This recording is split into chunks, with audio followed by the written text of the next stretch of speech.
Okay, നമ്മൾ ജ്ഞാനത്തെക്കുറിച്ച് ഇങ്ങനെ കേട്ടു. കുപ്പർട്ടീനോയ്ക്ക് ഒരറിവുമില്ലാതിരുന്ന ആൾക്കാണ് കർത്താവ്. അപ്പോൾ ജ്ഞാനം ലഭിക്കുന്നതിന് ഏറ്റവും എളുപ്പമാർഗം എന്താണ്? കർത്താവെ, എനിക്കൊന്നും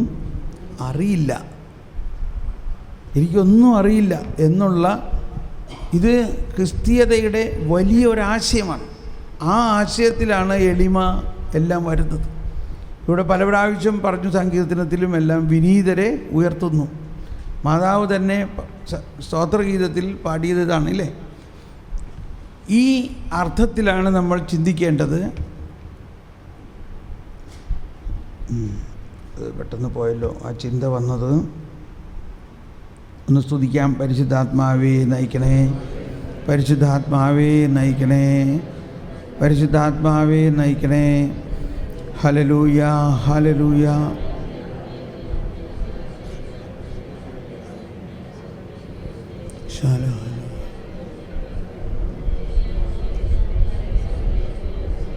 ഓക്കെ, ഒരുപക്ഷെ നമുക്കിനിയും ദാഹം ഉണ്ടാകുന്നത് ഈ ജ്ഞാനത്തിന് വേണ്ടി പ്രാർത്ഥിച്ചിട്ട് എന്ത് കിട്ടാനാ, കിട്ടിയിട്ട് എന്ത് ചെയ്യാനാ, ഇങ്ങനെയുള്ള കാര്യങ്ങൾ അറിയണം. അപ്പോഴാണ് ദാഹം ഉണ്ടാകണേ. എന്തിനാണ് ഈ ജ്ഞാനം? ഇപ്പം ഞാനിത് പറയുമ്പോൾ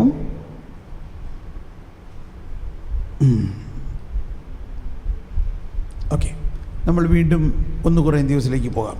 1 കൊറിന്ത്യസ് 1-ാം അധ്യായം കഴിഞ്ഞു, 2-ാം അധ്യായത്തിലേക്ക് നീങ്ങാം.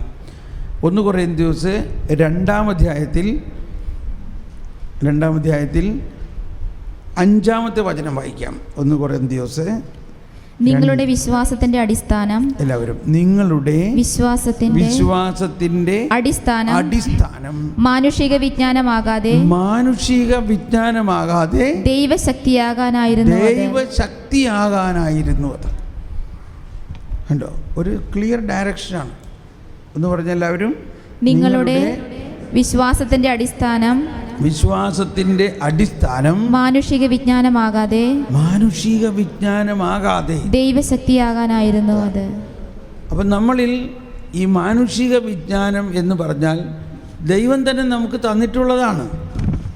മനുഷ്യനുള്ള ജ്ഞാനവും ആ മാനുഷിക വിജ്ഞാനത്തിൻ്റെ ദൂഷ്യമാണ് നമ്മൾ കണ്ടത് ഒറിജിനൽ സിന്നിൽ, ഉത്ഭവഭാവത്തിൽ. മാനുഷിക വിജ്ഞാനം നമ്മുടെ ബുദ്ധിയിൽ ഉൾക്കൊള്ളുന്ന കാര്യങ്ങളാണതിൽ നമ്മൾ ആഗ്രഹിക്കുന്നത്. എന്നാൽ ദൈവിക ശക്തിയാണെങ്കിൽ അപ്പോൾ വിശ്വാസത്തിൻ്റെ നിദാനം തന്നെ ദൈവിക ശക്തിയിൽ അടിസ്ഥാനമിട്ടിട്ടുള്ളതായിരിക്കണം. അതിനൊരുപാട് ഉദാഹരണങ്ങൾ പറയാം. ഇപ്പോൾ പെട്ടെന്ന് പറയാവുന്നൊരു ഉദാഹരണം ഞാൻ പറഞ്ഞില്ലേ, ഒരാളോട് ഞാൻ ചോദിച്ചു, ദൈവാത്മാവും അശുദ്ധാത്മാവും തമ്മിലുള്ള വ്യത്യാസം എന്താ? ആരെങ്കിലും ഒന്ന് പറഞ്ഞ്, നമ്മുടെ ധ്യാനം കൂടിയവർ ഇപ്പം മിണ്ടാതിരിക്കും കേട്ടോ, ബാക്കിയുള്ളവരൊന്ന് പറഞ്ഞ് പറയാമെന്ന് പറഞ്ഞു കഴിഞ്ഞാൽ ഇതൊരു ചലഞ്ചിനല്ല, ഇത് നമ്മുടെ മനസ്സിലൊരു ബ്രെയിൻ വർക്ക് നടത്തുകയാണ്. നമ്മുടെ മാനുഷിക ബോധ്യത്തിൻ്റെ കണക്കിൽ തന്നെ എന്തുദ്ദേശം, എന്താ നമ്മുടെ ഉള്ളിലുള്ള ഈ 2 ശക്തികൾ തമ്മിലുള്ള വ്യത്യാസം, ദൈവാത്മാവും അശുദ്ധാത്മാവും തമ്മിലുള്ള വ്യത്യാസം. ഇന്നത്തെ കുർബാനയിലെ വായന അത് തന്നെയായിരുന്നു. ഇതുണ്ടോ, ഫരിസേയരും നിയമജ്ഞരും പറഞ്ഞു, ഇവൻ ബെൽസെബൂലിനെ കൊണ്ടാണ് പിശാചുക്കളെ ഒഴിവാക്കണത്. കണ്ടോ, അത് അവരുടെ മാനുഷിക ജ്ഞാനമാണ്, ദൈവിക ജ്ഞാനമല്ല. നമ്മളെന്താ പറയണേ? ജ്ഞാനസ്നാനം സ്വീകരിച്ച ജ്ഞാനം നമ്മൾക്കുണ്ട്. നമ്മളെന്താ പറയണേ? എന്താണ് ദൈവാത്മാവും അശുദ്ധാത്മാവും തമ്മിലുള്ള വ്യത്യാസം? എന്താണ്? ദൈവത്തിൻ്റെ ഹിതമറിയുന്ന ആത്മാവ് ദൈവാത്മാവ്. അശുദ്ധാത്മാവിനും ദൈവഹിതം അറിയാൻ പാടില്ലായി ഒന്നുമില്ല. ദൈവഹിതം അശുദ്ധാത്മാവിനറിയാം. അശുദ്ധാത്മാവ് നമ്മളെക്കാൾ മുമ്പ് ദൈവഹിതം മനസ്സിലാക്കുന്നവനാ. ഇപ്പോൾ കണ്ടില്ല, ഈശോ ദൈവപുത്രനാണെന്ന് അശുദ്ധാത്മാവ് വിളിച്ചു പറയണം, ഇവനാണ് ദൈവപുത്രൻ. ഇത് പറയേണ്ട നേരത്തല്ല പറയണത്. അവൻ എല്ലാവരെയും അവിടെ കലക്കാൻ വേണ്ടിയിട്ടാണ് ഇത് പറയണത്. ഈശോ ഒളിച്ചു വെച്ചിരിക്കുകയാണ്, ഇതാരും അറിയേണ്ടത്. അപ്പോൾ വന്ന് പൊട്ടിക്കുകയാണ്. വേറെ ഒരു ആശയത്തിലേക്ക് നോക്ക്, എന്താണ് ഇവർ തമ്മിലുള്ള വ്യത്യാസം? എന്താ എന്താ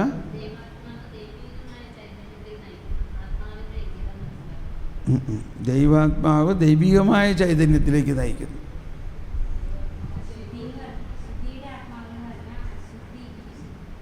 അശുദ്ധി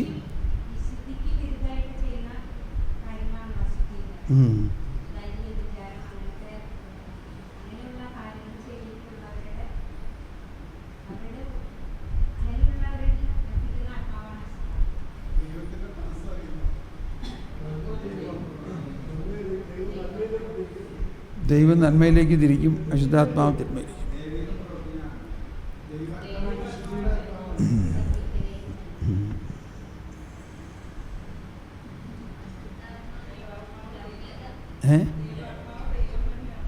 ദൈവാത്മാവ് ദൈവം തന്നെയാണ്, അശുദ്ധാത്മാവോ പിശാചാണല്ലേ? എന്താ അവർ തമ്മിലുള്ള വ്യത്യാസം? What is the power difference? ഇതുണ്ട് പറഞ്ഞു, നിങ്ങളുടെ വിശ്വാസത്തിൻ്റെ അടിസ്ഥാനം മാനുഷിക വിജ്ഞാനമാകാതെ ദൈവിക ശക്തിയായിരിക്കണം. ഇപ്പം നിങ്ങളെല്ലാവരും തോറ്റോ ഒന്ന് പറഞ്ഞേ, ഒന്ന് ഉച്ചത്തിൽ പറഞ്ഞേ, തോറ്റു. ഒന്ന് ആലോചിച്ച് നോക്കിയേ. ഇനി ഞാൻ പറയണ നേരത്ത് നിങ്ങൾ അയ്യോ ഇതെനിക്കറിയായിരുന്നു പറയും പഠി.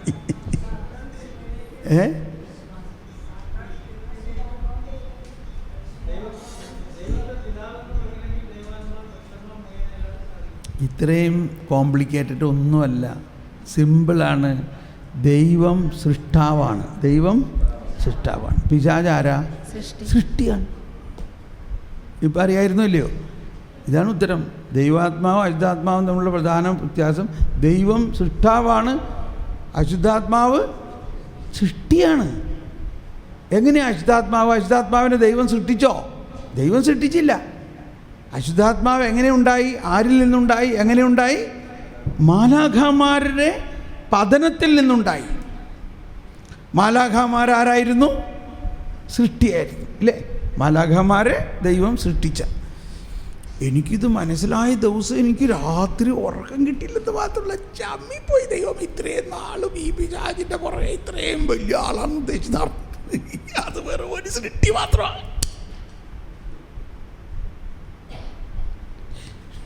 നമ്മൾ ഈ പിശാചിനെ പേടിച്ച് ഒച്ചയും ബഹളമൊക്കെ ഉണ്ടാക്കിയോ അതിനെ ഒഴിപ്പിക്കാൻ നടക്കണം. കാറ്റഗീസത്തിൽ 395 അതൊക്കെ അത് കഴിഞ്ഞിട്ടാണ്. അതിന് മുമ്പേ എനിക്ക് ഈ ഒരു ജ്ഞാനത്തിന് വേണ്ടി പ്രാർത്ഥിക്കാൻ തുടങ്ങിയപ്പോഴാണ് ഇതൊക്കെ മനസ്സിലായത്. അപ്പോൾ ജ്ഞാനത്തിന് വേണ്ടി പ്രാർത്ഥിക്കാൻ തുടങ്ങുമ്പോൾ തന്നെ ദൈവത്തെക്കുറിച്ചുള്ള അറിവാണ് പ്രധാന ജ്ഞാനം. ദൈവത്തെക്കുറിച്ചുള്ള അറിവ്. നമ്മൾ ഈ കുർബാനയുടെ പ്രാർത്ഥനകളിൽ ഓരോ വാക്കിൻ്റെയും ഉള്ളിൽ ഒരുപാട് അർത്ഥമുണ്ട്. സൃഷ്ടാവും സർവശക്തനും ജീവദായകനും ഇതൊക്കെ പറയുമ്പോൾ അതിൻ്റെ ആഴത്തിൽ നിങ്ങൾ ചിന്തിക്കണം. അതുകൊണ്ട് ഞാൻ പറഞ്ഞത്, ഒരിക്കൽ ആ കുർബാന പുസ്തകം വീട്ടിൽ നിന്നൊന്ന് വായിക്കണം. അപ്പോൾ കുറച്ച് നേരം ചിന്തിച്ച്. ഇവിടെ നമുക്ക് ചിന്തിക്കാൻ സമയമില്ലല്ലോ. ഇവിടെ നമ്മൾ പെട്ടെന്ന് കുർബാന തീരണ്ടേ സമയത്തിന് കുർബാന തീർന്നില്ലെങ്കിൽ ചേട്ടന്മാർ അവിടെ ഇരുന്നുകൊണ്ട് ഇങ്ങനെ വാച്ച് നോക്കുമ്പോഴേ അച്ഛന് മനസ്സിലായി എന്ന് പറഞ്ഞാൽ അതിൻ്റെ അർത്ഥം ഒന്ന്, അച്ചോ ഇത്രയും നീട്ടിയൊക്കെ കുർബാനയ്ക്കല്ലാണ്ട് നാളെ ഞാൻ വരില്ലെന്നായിരിക്കും പറയണതിൻ്റെ അർത്ഥം ഇല്ലേ? ഇത് നമ്മുടെ കാര്യമല്ല. നമ്മുടെ ധ്യാനത്തിന് നമ്മളുടെ ഇഷ്ടംമാതിരി കുർബാന ഇല്ലേ? ഇടവകപ്പള്ളിയിൽ അങ്ങനെയല്ല. ഇടവകപ്പള്ളിയിൽ കുർബാന വേഗം തീർക്കണം. അത് കഴിഞ്ഞിട്ട് അവിടെ വീഡിയോ വലിച്ച് വർത്താനമൊക്കെ പറഞ്ഞിരിക്കുന്നത് വേറെ കാര്യം. ഈ കുർബാനയ്ക്ക് ഇത്രയും സമയമായെന്നും പറഞ്ഞ് ധൃതി പിടിച്ച ആൾക്കാർ കുർബാന കഴിഞ്ഞിട്ട് പള്ളിമുറ്റത്ത് വാചകടിച്ച് സിഗരറ്റും വലിച്ച് ചായയും കുടിച്ച് അവിടെ ഇരിക്കും കുറേ നേരം. ഒരു കുഴപ്പമില്ല. എനിവേ, ഇതൊക്കെ ജ്ഞാനത്തിൻ്റെ വരുമ്പോൾ ശരിയാകുമായിരിക്കും അല്ലേ? നമ്മൾ പ്രതീക്ഷിക്കാം.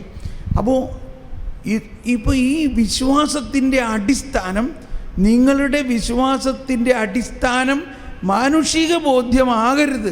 മാനുഷിക ബോധ്യത്തിലായിരുന്നു ഞാൻ കുറേ നാളെല്ലാം.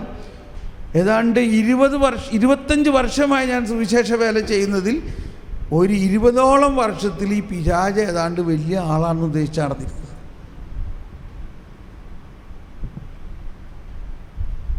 പക്ഷേ ഒരു ദിവസം ജ്ഞാനം എനിക്ക് പറഞ്ഞു തന്നു, പിശാച് മാലാഖമാരിൽ നിന്നാണ് ഉണ്ടായത്. ആ മാലാഖമാർ ദൈവത്തിൻ്റെ സൃഷ്ടിയായിരുന്നത് കൊണ്ട് പിശാച് ഒരു സൃഷ്ടിയാണ്. സൃഷ്ടി എന്നുള്ള നിലയിൽ പിശാചിൻ്റെ ശക്തി അനന്തമല്ല. ദൈവത്തിൻ്റെ ശക്തിയോ അനന്തമാണ്. Price the Lord. 395 ഖണ്ഡിക ഒന്ന് കുറിച്ചിട്ടോ. CCCയിൽ 395 അല്ലേ? അതെ അതെ. വായിച്ചേ. എങ്കിലും പിശാചിന്റെ ശക്തി അനന്തമല്ല. എല്ലാവരും നേരിട്ട് പറഞ്ഞുകൊണ്ട്, എങ്കിലും പിശാചിന്റെ ശക്തി അനന്തമല്ല. അനന്തമല്ല. അവൻ ഒരു സൃഷ്ടി മാത്രമാണ്. ഒന്ന് മുഴുവനും വായിച്ച പാരഗ്രാഫ്. എങ്കിലും ചുമ്മാ വായിച്ചോ നിങ്ങൾ. പൂർണ്ണമായ അരൂപി എന്ന നിലയിൽ അവൻ ശക്തനാണെങ്കിലും അവൻ എന്നും ഒരു സൃഷ്ടിയാണ്. ദൈവരാജ്യത്തിന്റെ നിർമ്മിതി തടയാൻ അവൻ ശക്തനല്ല. ദൈവത്തോടും യേശുക്രിസ്തുവിൽ സാക്ഷാത്കൃതമാകുന്ന ദൈവരാജ്യത്തോടും തികഞ്ഞ വിദ്വേഷത്തോടെ പിശാച് ഈ ലോകത്തിൽ പ്രവർത്തിച്ചേക്കാം. അതിൻ്റെ പ്രവർത്തനം ഓരോ മനുഷ്യനും സമൂഹത്തിനും ആത്മീയവും പരോക്ഷമായി ശാരീരികമായി പോലുമുള്ള ഗൗരവതരമായ ഉപദ്രവങ്ങൾ വരുത്തിവെക്കുന്നതും ആകാം. എന്നാലും അതൊന്ന് വായിച്ചേ. എന്താ പറയുന്നത്? അവന്റെ പ്രവർത്തനം ഓരോ മനുഷ്യനും സമൂഹത്തിനും ആത്മീയവും പരോക്ഷമായി ശാരീരികമായി പോലും ഉള്ള ഗൗരവതരമായ ഉപദ്രവങ്ങൾ വരുത്തിവെക്കുന്നതുമാകാം. എന്നാലും പിശാചിനെ അവന്റെ ദുഷ്പ്രവർത്തനത്തിന് അനുവദിക്കാറുണ്ട്. Praise the lord. അനുവദിക്കാറുണ്ട്. മനസ്സിലാവുന്നുണ്ടോ? ഇതാണ് ജ്ഞാനം. എന്തിനാ പിശാചിനെ ഇങ്ങനെയുള്ള പ്രവർത്തനത്തിന് ദൈവം അനുവദിക്കാറുണ്ട്? മാത്രമല്ല, ദൈവം അനുവദിക്കാതെ പിശാചിന് ഒന്നും ചെയ്യാൻ പറ്റില്ല എന്നുള്ളതാണ്. എന്തുകൊണ്ട്? ദൈവം സൃഷ്ടാവാണ്. സൃഷ്ടിയായ പിശാചിന് അനങ്ങാൻ പറ്റുമോ? സൃഷ്ടാവ് പറയാണ്ട്. വലിയ കാര്യമാണ്. ഇന്ന് ഈ ഒറ്റ കാര്യത്തിൽ നിങ്ങളുടെ വിശ്വാസം കൊടിമുടി ഉയരാൻ പോവുകയാണ്. വലിയ ഗൗരവതരമായ കാര്യം വരെ പിശാച് ചെയ്താലും പിശാച് ഒരു സൃഷ്ടിയാണ്. ദൈവം അപ്പോൾ തുറന്ന് വായിക്കാം. Thank you. ശക്തിയോടും സൗമ്യതയോടും കൂടി മനുഷ്യൻ്റെയും ലോകത്തിൻ്റെയും ചരിത്രത്തെ നിയന്ത്രിച്ച് നയിക്കുന്ന ദൈവീക പരിപാലന പിശാചിനെ അവൻ്റെ പ്രവർത്തനത്തിന് അനുവദിക്കാറുണ്ട്. പൈശാചിക പ്രവർത്തനത്തെ ദൈവം അനുവദിക്കുന്നുവെന്നത് ഒരു വലിയ രഹസ്യമാണ്. എങ്കിലും ഇതാണ് മിസ്റ്ററി, രഹസ്യം, ദൈവികമായ രഹസ്യം. പിശാചിൻ്റെ പ്രവർത്തനത്തെ ദൈവം അനുവദിക്കുന്നത് ഒരു രഹസ്യമാണ്. എങ്കിലും നമുക്കറിയാം. എല്ലാവരും കരമുയർത്തിയേറ്റ് പറഞ്ഞുകൊണ്ട്, എങ്കിലും നമുക്കറിയാം ദൈവത്തെ സ്നേഹിക്കുന്നവർക്കും എല്ലാം നന്മയ്ക്കായി അവിടുന്ന് ക്രമീകരിക്കുന്നു. നമ്മൾ ദൈവത്തിൻ്റെ കീഴിലാണ്. ദൈവത്തിൻ്റെ വലതുകരം നമ്മോട് കൂടെ ഉണ്ട്. ഈ വലതുകരത്തിൻ്റെ ശക്തി അറിയണത് പിശാച് നമ്മളൊന്ന് തോണ്ടുമ്പോഴല്ലേ. അപ്പോൾ അത് ഈ വിവരം അറിഞ്ഞേ പിന്നെ സംരക്ഷണ പ്രാർത്ഥന ഞാൻ പ്രാർത്ഥിച്ചിട്ടേ ഇല്ല. നമ്മളെന്തിനാണ് സംരക്ഷണ പ്രാർത്ഥന നടത്തുന്നത്? അപ്പോൾ അന്ന് വരെ ഞാൻ ഈ സംരക്ഷണ പ്രാർത്ഥന നടത്തിയിരുന്നത് എന്തുകൊണ്ടാണ്? പിശാചിനെ പേടിയുള്ളതുകൊണ്ടല്ലേ. പിശാചിനെ നമ്മൾ പേടിക്കേണ്ട എന്താ ആവശ്യം? പിശാച് ദൈവത്തിൻ്റെ ഒരു സൃഷ്ടിയാണ്. ദൈവം സൃഷ്ടാവാണ്. ഞാൻ ആ ദൈവത്തിൻ്റെ ഓമന മകനാണ്. എന്നെ സംരക്ഷിക്കുക എന്നത് ദൈവത്തിൻ്റെ ഉത്തരവാദിത്വമാണ്. ആണോ? Responsibility of God. നമ്മൾ നോക്കിയാൽ, നമ്മൾ ഇപ്പോൾ ഇവിടെ ആ കൊച്ചുകുട്ടികളുള്ളവരില്ലേ, ആ കൊച്ചിനെ നോക്കിയിട്ടാണ് അമ്മയൊക്കെ അവിടെ ഇരിക്കണത്. അവളോട് അവിടെ എങ്ങാനും പോകുന്നുണ്ടോ അങ്ങേ വശത്ത്. ഇപ്പം അങ്ങനെ ആ കൊച്ച് അവിടെ പുറത്ത് പോയി കളിക്കാണെന്ന് തേച്ചോ, അപ്പോൾ ആ കൊച്ചിനെ ഒരു പട്ടി കടിക്കാൻ വരാണെങ്കിൽ ആ അമ്മ എന്ത് വിചാരിക്കും? അവൾ സംരക്ഷണ പ്രാർത്ഥന നടത്തിയിട്ടില്ല എന്നും പറഞ്ഞ് അവിടെ നോക്കിയിരിക്കുമോ? പറയും. അതോ ഓടിച്ചെന്ന് കൊച്ചിനെ വാരിക്കോരി എടുക്കുമോ? ദൈവത്തെ അപ്പനും അമ്മയുമായിട്ട് നിങ്ങൾ കാണും എന്ന് ഈശോ പറയണില്ലേ. ദൈവം നമ്മുടെ അപ്പനാണ്. മക്കൾ എന്തെല്ലാം തെറ്റ് ചെയ്താലും അമ്മയ്ക്ക് വിടാൻ പറ്റുമോ?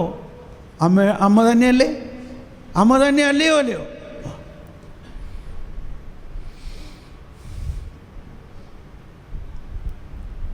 പിശാച് നമുക്ക് ഈ ആദിപാപം തന്നെ ഉണ്ടായത് എവിടെയാണ് ഉണ്ടായത്?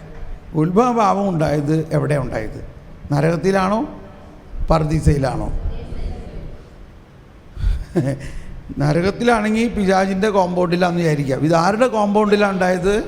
ദൈവത്തിൻ്റെ കോമ്പൗണ്ടിൽ, ദൈവത്തിൻ്റെ തോട്ടത്തിൽ, ദൈവത്തിൻ്റെ സാന്നിധ്യത്തിൽ.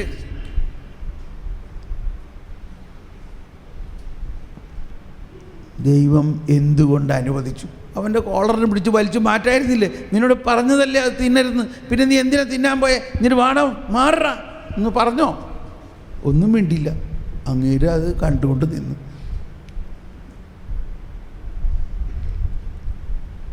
ഇങ്ങനെയൊക്കെയുള്ള യുക്തി, ഇതാണ് യുക്തി. യുക്തിയും കൂടി നമ്മൾ അപ്ലൈ ചെയ്യണം. കാറ്റഗിസത്തിൽ 412 2 ഭാഗം വായിക്കുക. അല്ലെങ്കിൽ ആദ്യം മുതൽ വായിച്ചോ. 412 ആദ്യം മുതൽ തന്നെ വായിക്കുമ്പോൾ, എന്നാൽ എന്തുകൊണ്ടാണ് ആദ്യ മനുഷ്യനെ പാപം ചെയ്യുന്നതിൽ നിന്ന് ദൈവം തടയാതിരുന്നത്? മഹാനായ വിശുദ്ധ ലേയോ മറുപടി പറയുന്നു, പിശാചിന്റെ അസൂയ നമുക്ക് നഷ്ടമാക്കിയതിനേക്കാൾ വളരെയേറെ ദൈവാനുഗ്രഹങ്ങൾ ക്രിസ്തുവിൻ്റെ അവാച്യമായ കൃപ നമുക്ക് നേടിത്തന്നിരിക്കുന്നു. വിശുദ്ധ തോമസ് അക്വിനാസ് എഴുതി, ആദിമ പാപത്തിന് ശേഷവും മഹത്തരമായ ഔന്നത്യത്തിലേക്ക് മനുഷ്യപ്രകൃതി ഉയർത്തപ്പെടുന്നതിന് തടസ്സമൊന്നുമില്ല. ഉത്ഭവപാപം വലിയൊരു സംഭവമാണെന്ന് വിചാരിക്കണ്ട. തിന്മ സംഭവിക്കാൻ, ഒരു മിനിറ്റ്, ഈ അബ്രാഹത്തിന് ഉത്ഭവപാപം ഉണ്ടായിരുന്നോ ഇല്ലയോ? ഉത്ഭവപാപം മാറിയത് കർത്താവ് വിശ്വസിച്ച് വന്നു കഴിഞ്ഞ പിന്നെയാണ്. പക്ഷെ അതിനു മുമ്പേ അബ്രാഹത്തിനോട് പറഞ്ഞു, നിന്നെ ഞാനൊരു അനുഗ്രഹമാക്കും. അബ്രാഹം അനുഗ്രഹമായോ? അപ്പോൾ ആ പാപം ഉണ്ടായിരുന്ന സ്ഥലത്ത് അനുഗ്രഹം വന്നപ്പോൾ പാപം പോയോ ഇല്ലയോ? പാപം പോവും. അപ്പോൾ പാപത്തിന് ഇത്രയും വലിയ ശക്തിയുണ്ടെന്ന് നമ്മൾ ഒരിക്കലും ചിന്തിക്കരുത്. നമ്മൾ പാപം എന്ന് പറഞ്ഞാൽ കൃപയെ വരെ നശിപ്പിക്കുന്നുള്ള മാതിരിയാണ് പാപത്തെക്കുറിച്ച് ചിന്തിക്കുന്നത്. അത് തെറ്റായ ഒരു വ്യാഖ്യാനമാണ്. പാപം മണ്ണിൽ നിന്നുണ്ടാകുന്നു, സൃഷ്ടിയിൽ നിന്നുണ്ടാകുന്നു. കൃപയാകട്ടെ ദൈവത്തിൽ നിന്നുണ്ടാകുന്നു. ഏതാ വലുത്? ദൈവവും ദൈവത്തിൻ്റെ കൃപയും. അത് അനന്തശക്തമാണ്. സർവാധിപനാം കണ്ടോ? ആരാണത്? സർവാധിപനാണ്, സർവശക്തനാണ്, സകലത്തിൻ്റെയും നാഥ. എത്ര പ്രാവശ്യം നമ്മൾ പറഞ്ഞു സകലത്തിൻ്റെയും നാഥൻ. ഈ സകലത്തിൻ്റെയും നാഥൻ എന്നുള്ള നിലയ്ക്കാണ് കർത്താവ് എന്ന് പറയുന്നത്. കർത്താവ് എന്ന് പറഞ്ഞാൽ ആരാ? കർമ്മം ചെയ്യുന്നവരാണ് കർത്താവ്. യേശു കർത്താവാണ്. പരിശുദ്ധാത്മാവ് കർത്താവാണ്, ജീവദാതാവാണ്. ദ ലോർഡ്, അതിന് മലയാളത്തിൽ എങ്ങനെയാ? ലോർഡ്, കർത്താവ് എന്ന് പറഞ്ഞാൽ, ലോർഡ് എന്ന് പറഞ്ഞാൽ, ഇപ്പോൾ നമ്മൾ ചില പട്ടണത്തിലൊക്കെ ചെല്ലുമ്പോൾ അവിടുത്തെ ലോർഡ്, അവിടുത്തെ ഒരു പ്രഭുവിന് പ്രത്യേക സ്ഥാനമുണ്ട്. അപ്പോൾ ചില വലിയ ഫങ്ഷനൊക്കെ വരുമ്പോൾ ഇദ്ദേഹം ഇവിടുത്തെ ലോർഡാണെന്ന് പറയും. ഈ ദ ലോർഡ്. പ്രത്യേകിച്ച് UK ചെന്ന് കഴിയുമ്പോൾ നമ്മൾ വലിയൊരു ഫങ്ഷൻ ഉണ്ടെങ്കിൽ ഇയാളെ പ്രത്യേകം സ്വീകരിച്ച് ഈസ് ദ ലോർഡ്, പുള്ളി അവിടുത്തെ ഏറ്റവും വലിയ ആളാണ്. അപ്പോൾ ഏറ്റവും വലിയ ആളെന്ന് പറഞ്ഞാൽ ബാക്കിയുള്ള ആളെ അയാളുടെ താഴെ എന്നല്ലേ അതിൻ്റെ അർത്ഥം. മനസ്സിലാക്കണം. ദ ലോർഡ്, നമ്മളെന്തുകൊണ്ട് പ്രൈസ് ദ ലോർഡ് എന്ന് പറഞ്ഞാൽ കർത്താവ് ആരാണ്? കർത്താവാണ് എന്ന് പറഞ്ഞാൽ അതിന് മുകളിൽ വേറെ ഒരാളില്ല എന്ന് പറഞ്ഞാൽ ബാക്കിയുള്ളതെല്ലാം ആ കർത്താവിൻ്റെ കാൽ കീഴിലാണ്, കർത്താവിൻ്റെ അധികാരത്തിന് കീഴിലാണ്. അതാണ് ദൈവരാജ്യം എന്ന് പറഞ്ഞാൽ. ദൈവരാജ്യം എന്ന് പറഞ്ഞാൽ ആ രാജകീയതയിൽ സർവ സൃഷ്ടിയും ഈ ദൈവത്തിന് കീഴിലാണ്.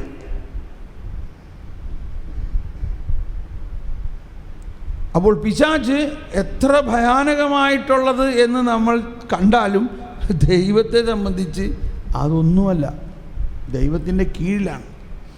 ഇനി ആ ചാപ്റ്ററിലെ അവസാന ഭാഗം വായിച്ച്, തിന്മ സംഭവിക്കാൻ, കണ്ടോ, ശ്രദ്ധിക്കണേ, ഇത് നമ്മൾക്ക് സാധാരണ ബുദ്ധിയിൽ ഒരിക്കലും സ്വീകരിക്കാൻ പറ്റാത്ത കാര്യമാണ് ഇവിടെ പറയുന്നത്. തോമസ് അക്വിനാസ് സഭയുടെ പ്രബോധനത്തിൽ സഭാ പണ്ഡിതനും വേദപാരംഗതനുമായ ഇതാണ് ഞാൻ നേരത്തെ പറയാൻ വന്നൊരു കാര്യം. തോമസ് അക്വീനാസ് എന്നെ പറഞ്ഞ കാര്യം ഞാൻ നേരത്തെ ഓർത്തിട്ട് വിട്ടുപോയി, അതങ്ങ് പറഞ്ഞോട്ടെ.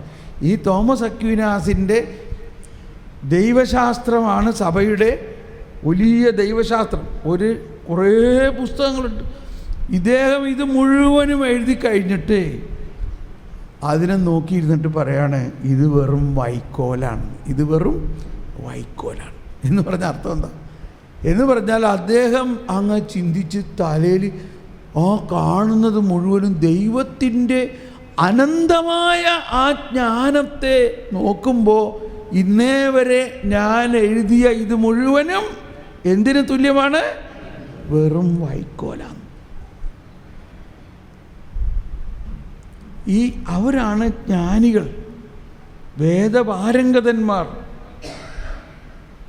അവർ അവസാനം മനസ്സിലാക്കിയത് ദൈവം ഈ ജീവിതകാലം മുഴുവനും എനിക്ക് കാണിച്ചു തന്ന ആ ദൈവത്തിൻ്റെ രഹസ്യം മുഴുവനും എഴുതിയിട്ടുണ്ടെങ്കിലും ഇനി കാണിക്കാനിരിക്കുന്ന ദൈവത്തിൻ്റെ അനന്തമായ ജ്ഞാനത്തെ നോക്കുമ്പോൾ ഇതൊക്കെ വൈക്കോലാണ്.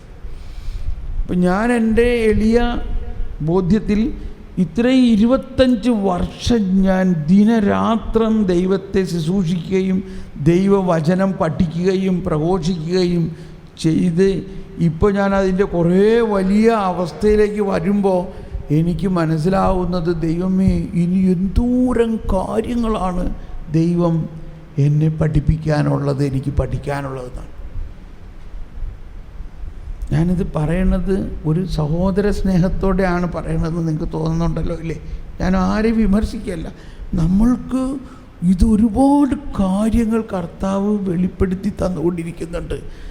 നമ്മൾ ക്ഷമിക്കണം, ഈ ഭൗതിക മാനത്തിൽ ഉന്നം വയ്ക്കുന്നത് കൊണ്ട് ഈ ആത്മീയ മാനങ്ങളിൽ നമ്മൾ ഉയരത്തില്ല. അതാണ് എനിക്ക് ഒരുപക്ഷെ കിട്ടിയൊരു ഭാഗ്യം. ഞാൻ ഭൗതിക മാനത്തെ 25 വർഷം മുമ്പേ വിട്ടു. എനിക്ക് ഭൗതികമായ യാതൊരു കാഴ്ചപ്പാടും ഇല്ല. എന്ത് കിട്ടണമെന്നോ, ചിലർ ധ്യാനം ബുക്ക് ചെയ്യുന്ന അടുത്ത് ചോദിക്കും, ബ്രദറെ എന്ത് തരണം? ഞാൻ പറഞ്ഞ് ഒന്നും തരണ്ട. അല്ല, അങ്ങനെയല്ലോ ഞങ്ങൾ കേട്ടേക്കണത്. കേട്ടോ, നിങ്ങൾ പലതും കേട്ട് കാണും, എനിക്കത് അറിയണമെന്നില്ല. അല്ല, എന്നാലും ബ്രദർ ഒന്ന് കേട്ടോ, ഞങ്ങൾ കേട്ടേക്കണത് ഒരു 50,000 രൂപ അഡ്വാൻസ് തരാണ്ട് ബുക്കിംഗ് പോലും എടുക്കൂല എന്നാണ്. ഞാൻ ആലോചിച്ചു, എൻ്റെ ദൈവമേ, എന്തോ ഒരു അന്ധകാരമാണ് മനുഷ്യൻ്റെ. നമ്മൾ സ്വപ്നത്തിൽ പോലും വിചാരിക്കാത്ത ഒരു സ്ഥലത്തും ഒരു ധ്യാനത്തിനും പലരും അവർ ചോദിച്ചാൽ തന്നെ നമ്മൾ പറയാറില്ല എന്ത് വേണമെന്നോ എന്ത് ഫീസ് വേണമെന്നോ. ഒരിക്കലും ഇന്നവരെ പറഞ്ഞിട്ടില്ല. ഒന്നും തന്നില്ലെങ്കിലും നമ്മൾ ധ്യാനിപ്പിച്ച് പോകും.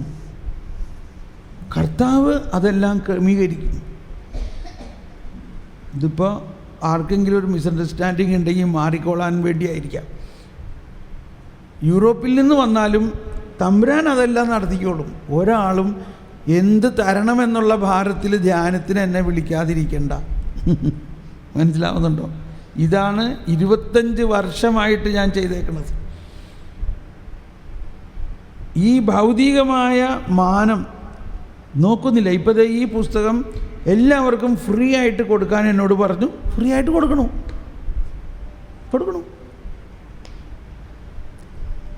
അപ്പോൾ നമ്മൾ ഭൗതിക മാനത്തെ പിടിക്കുമ്പോൾ നമുക്ക് നഷ്ടപ്പെടുന്നത് എന്താ?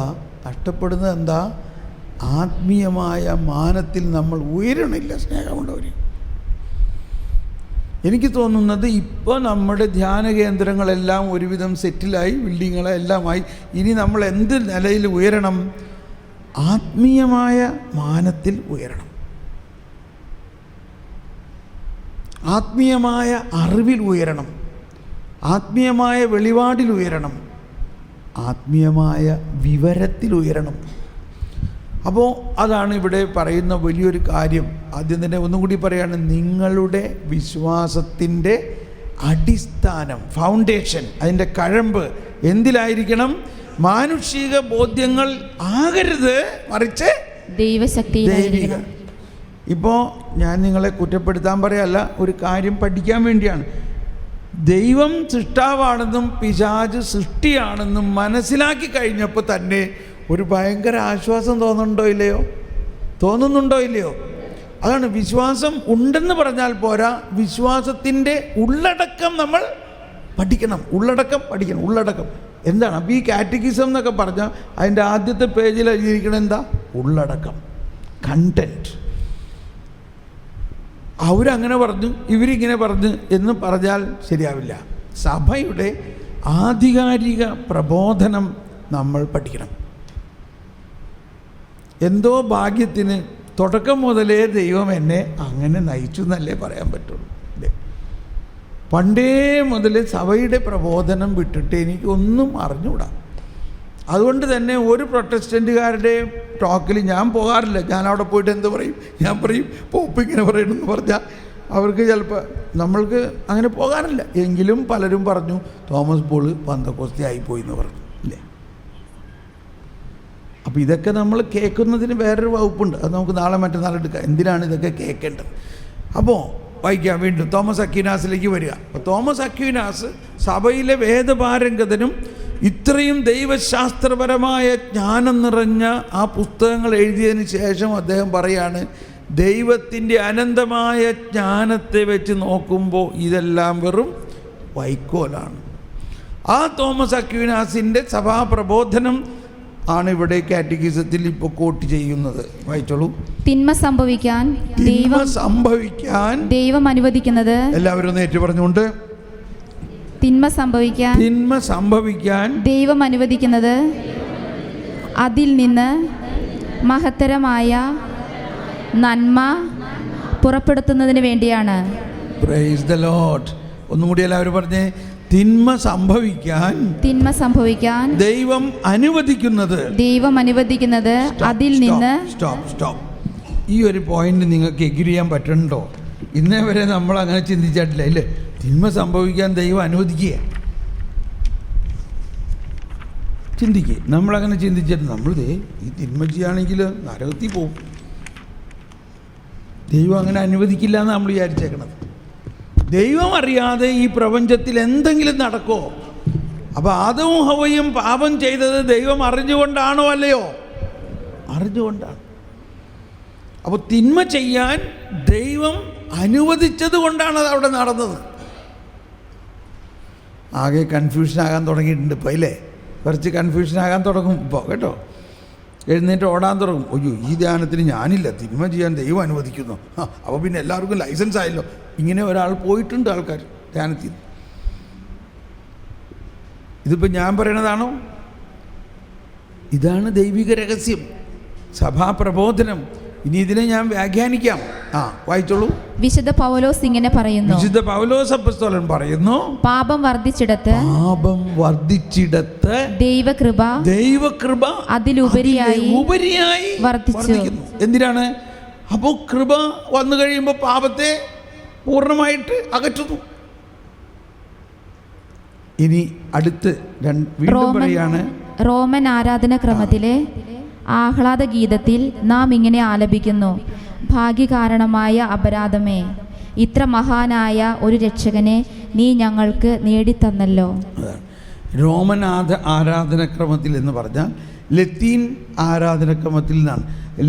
ലത്തീൻ റൈറ്റിൻ്റെ ആരാധനാക്രമത്തിൽ ഉയർപ്പ് ശനിയാഴ്ച രാത്രി ഉള്ള നൈറ്റ് ഉയർപ്പ് ഈസ്റ്റർ വിജിലിൽ സാധാരണ രാത്രിയിൽ പള്ളിയിലെ വിളക്കുകളെല്ലാം കെടുത്തി, ലൈറ്റുകളെല്ലാം കെടുത്തിയിട്ട് വൈദികൻ ഒരു വലിയ ജ്വലിക്കുന്ന മെഴുകുതിരിയായിട്ട് കടന്നു വരുന്നിട്ട് ക്രിസ്തുവിൻ ജ്യോതി എന്ന് പറഞ്ഞുകൊണ്ട് വരും, ഇല്ല അച്ചോ? അപ്പോൾ ആ സമയത്ത് ഒരു ലിറ്റർജിക്കൽ കാൻഡിക്കിൾ ആരാധനയിലുള്ള ഒരു ഗീതം പാടുന്നുണ്ട്. ആ ഗീതത്തിൻ്റെ ഒരു പ്രധാന ഉള്ളടക്കം ഇങ്ങനെയാണ് എന്ന് പാടാം. യെസ്. ആദത്തിൻ പിഴ കാരണമായി മർത്യനു വന്ന കടം വീട്ടി ക്രിസ്തു നമുക്കായി തൻ രക്തം ചിന്തിയൊഴിച്ച ശിക്ഷകളും ആകയാൽ രക്ഷകനാഗമിക്കാൻ ഹേതുവാം പാപമേ ഭാഗ്യപൂർണം. ഈരാവിൻ ശുദ്ധിയ ധർമ്മമെല്ലാം നേരായി തന്നെ തുരത്തിയിടുന്നു. Praise the Lord. ഇത് തന്നെയാണ് ഇവിടെ എഴുതിയിരിക്കുന്നത്. എന്താ വായിച്ച ഇവിടെ എഴുതിയിരിക്കുന്നത് എന്താന്ന്? അത് റോമൻ ആരാധന ക്രമത്തിലെ ആഹ്ലാദ ഗീതത്തിൽ നാം ഇങ്ങനെ ആലപിക്കുന്നു: ഭാഗ്യകാരണമായ അപരാധമേ, ഇത്ര മഹാനായ ഒരു രക്ഷകനെ നീ ഞങ്ങൾക്ക് നേടിത്തന്നല്ലോ. ചുരുക്കി പറയുകയാണെങ്കിൽ ഈ രക്ഷകൻ എന്തിനാ വന്നേ? എന്തുകൊണ്ട് രക്ഷകൻ വന്നു? ആദവും ഹവ്വയും പാപം ചെയ്തുകൊണ്ടല്ലേ. അപ്പോൾ ആദവും ഹവ്വയും പാപം ചെയ്തില്ലായിരുന്നുവെങ്കിൽ ഈ കർത്താവ് ഈശോമിശിഹാ വരുമോ? വരേണ്ട ആവശ്യമില്ല, വരുവുമില്ല. കൺഫ്യൂഷൻ കുറച്ചും കൂടി ഇല്ലേ? അപ്പോൾ കർത്താവ് ഈശോമിശിഹാ വരാൻ കാരണമായത് എന്താണ്? ഓ ഭാഗ്യകാരണമായ അപരാധമേ, ആദത്തിൻ പിഴ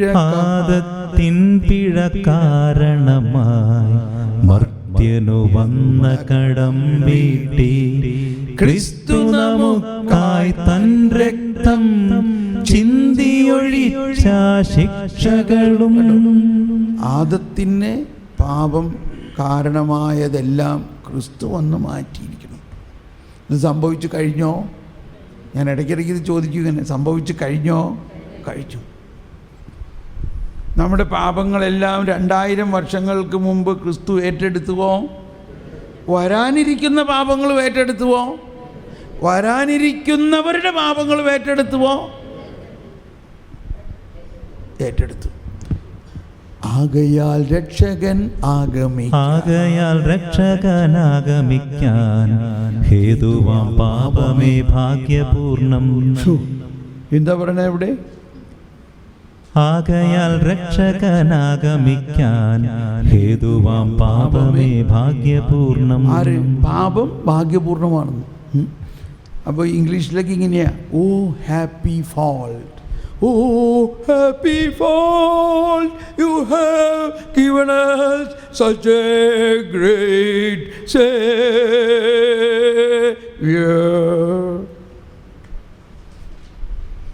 ഇങ്ങനെ ഒന്ന് വിറപ്പിച്ചൊക്കെയാണ് പാടണമെന്നുള്ളത് അല്ലേ? എന്താ കാര്യം? ഓ ഹാപ്പി ഫോൾട്ട്. എന്തോ ഒരു വലിയ ഇത് ഇങ്ങനെ തന്നെ പാടണം. ഭയങ്കര 8 ഫോൾഡ് ഹല്ലേലൂയ, 8 പ്രാവശ്യം ഹല്ലേലൂയ പാടിയിട്ടാണ് ഇത് പാടുന്നത് എന്ന് പറഞ്ഞാൽ ഓ അത് നമുക്ക് പാടാൻ പറ്റില്ല. ജർമ്മനിയിലൊക്കെ അത് കേൾക്കണം ആ ഈസ്റ്റർ നൈറ്റ്. അതിനുവേണ്ടി പ്രത്യേകം തൊണ്ട വികസിച്ചിട്ടുള്ള മൈക്കൊന്നുമില്ല, മൈക്കില്ല.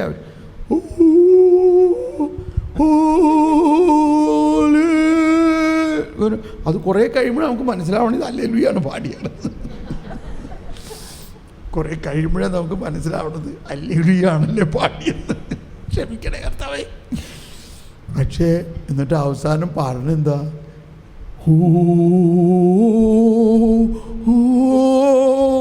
ഹാപ്പി ഫോൾട്ട്,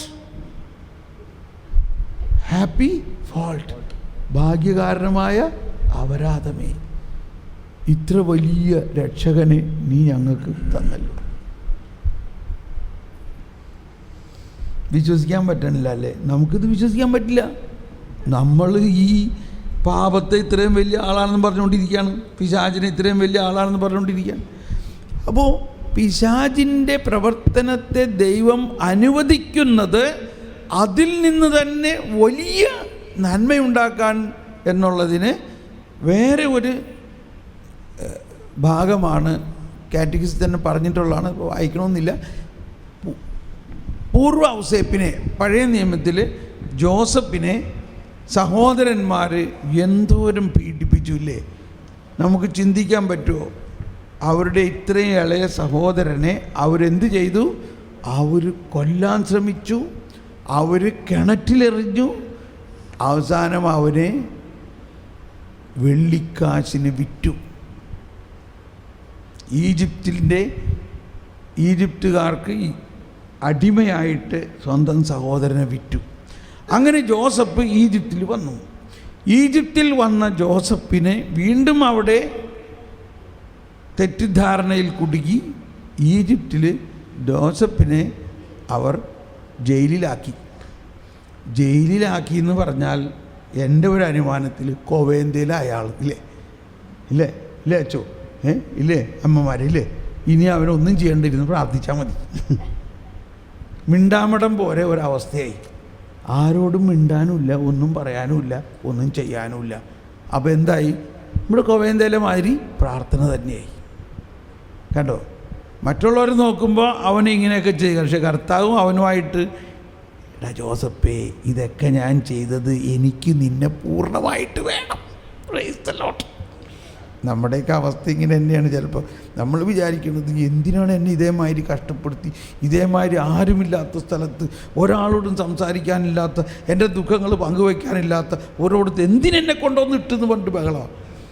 എന്തിനു കൊണ്ടുവന്നിട്ട്? കർത്താവ് പറയാണ് എനിക്ക് നിന്നെ മാത്രമായിട്ട് വേണം. അങ്ങനെ ഇരിക്കെ ജോസഫിന് പണ്ട് മുതലേ കരിസ്മാറ്റിക് ഗിഫ്റ്റുകളൊക്കെ ഉണ്ടായിരുന്നു. എന്തായിരുന്നു? ആള് സ്വപ്നം കാണും, അതിൻ്റെ വ്യാഖ്യാനം. കണ്ടോ? ചെറുപ്പം മുതലേ ഉണ്ടായിരുന്നു. ഈ വരങ്ങളെല്ലാം വികസിക്കാൻ തുടങ്ങി. അതെങ്ങനെയാണ്? ദൈവത്തിൻ്റെ ജ്ഞാനം അവന് ദൈവം കൊടുക്കാൻ തുടങ്ങി. ഇത്രയും കഷ്ടപ്പാട് വന്നതോടെ ജ്ഞാനം ധാരാളം കിട്ടി. അപ്പോൾ അവിടെ ചില സ്വപ്നങ്ങൾ വന്നപ്പോൾ പറഞ്ഞപ്പോൾ ജോസഫ് അത് വ്യാഖ്യാനിച്ചപ്പോൾ കറക്റ്റ് അതുപോലെ സംഭവിച്ചു. ആ സംഭവിച്ച കാര്യം ഫറവോയുടെ സ്വപ്നം വന്നപ്പോൾ ആ സ്വപ്നം വ്യാഖ്യാനിക്കാൻ ഫറവോയുടെ കൊട്ടാരത്തിലെ ജ്ഞാനികൾ, കണ്ടോ, ജ്ഞാനികൾക്ക് സാധിച്ചില്ല. അപ്പോഴാണ് ഫറവോയുടെ പാനപാത്രവാഹകനായിരുന്നു അവിടെ ജയിലിൽ കിടന്നിരുന്ന ആൾ. അവൻ പറഞ്ഞു, തിരുമേനി, എനിക്കൊരാളെ അറിയാം, പക്ഷെ ആള് ജയിലിൽ കിടക്കാണ്. അതിനെന്താ, അവനെങ്ങോട്ട് വിളിക്ക്. കണ്ടോ? രാവിലെ ജയിലിൽ കിടന്ന ആള് വൈകുന്നേരം കൊട്ടാരത്തിൽ പ്രൈം മിനിസ്റ്ററായിട്ട് മാറി. ഇതിൽ കൂടുതൽ എന്ത് വേണം നിങ്ങൾക്ക്? പ്രമോഷൻ വേണം എങ്കിൽ ജ്ഞാനത്തിന് വേണ്ടി പ്രാർത്ഥിച്ചാൽ മതി. ജോസഫിനെ ഇവിടെ കൊണ്ടുവന്നു. ജോസഫ് പറഞ്ഞു, ഇതെൻ്റെ കഴിവൊന്നുമല്ല, എൻ്റെ ദൈവത്തോട് ഞാൻ പ്രാർത്ഥിക്കുമ്പോൾ ദൈവം എനിക്ക് പറഞ്ഞു തരുന്നതാണിത്. എന്തെങ്കിലും ആവട്ടെ, നീ പറഞ്ഞപ്പോൾ ആ വ്യാഖ്യാനിച്ചപ്പോൾ രാജാവും അല്ലെങ്കിൽ ഫറവോയിൻ്റെ എല്ലാ ജ്ഞാനികളും ഉടനെ, എടാ ഇത് കറക്റ്റാണല്ലോ, കാര്യമൊക്കെ നമുക്കറിയാമല്ലോ. അത് കഴിഞ്ഞ് ഉടനെ രാജാവ് എന്ത് പറഞ്ഞു? അങ്ങനെയെങ്കിൽ ഈ കാര്യങ്ങൾ നടപ്പാക്കാൻ നിന്നെപ്പോലെയുള്ള ഒരാളാണ് വേണ്ടത്.